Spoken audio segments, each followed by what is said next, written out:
function. Now, the other machine behind me is called a swinging counterweight. That can be flat on the ground only because of that bucket and that axle. The bucket is somewhat independent of the arm. So although the arm is swinging down, that bucket is dropping in that straight line. Again, you're not losing any energy. Are we ready? Now, can we all say trebuchet? Trebuchet! Okay. On three, a little bit louder. 1, 2, 3. Trebuchet! Ooh, wow, look at that.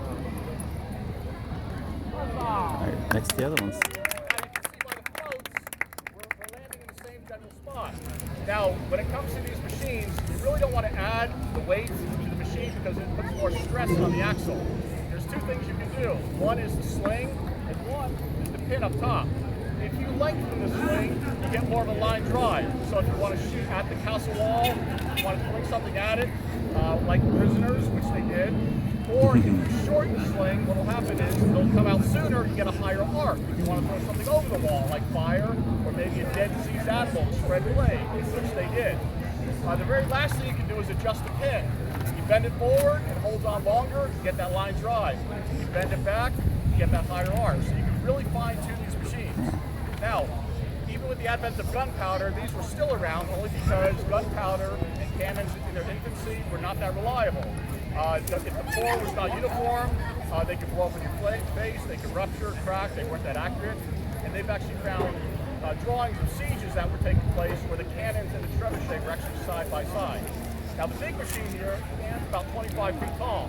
The one point of reference that I always use for King Edward I of England, he had one he nicknamed it Werewolf. It's close to 50 feet tall. Wow. We have a counterweight in that box of about 600 pounds.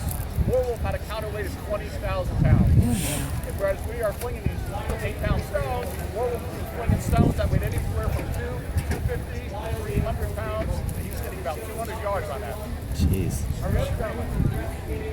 Now, it is hard to judge distance the way the ground slopes down. The smaller machine, that is the Mistress, she is our namesake. She averages about 80 to 100 yards, which is where the floats are.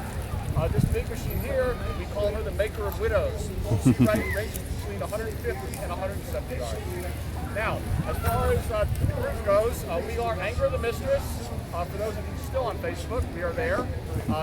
Besides going on there and liking us, we have a couple videos, and 2 of the videos are actually night flings. You get the same stones, you wrap them in burlap, light them on fire. Definitely worth the look. Now, this will be our last fling for our show. Our show is a very short show, and also this gentleman coming in here, a bit of profanity, so we like to move kids along. But what we're going to do is after this fling, the ropes do come down, and if you want a better look at the machine, you're more than happy to come forward and take a look at them. Also, if you have any questions, we'll do our best to answer them.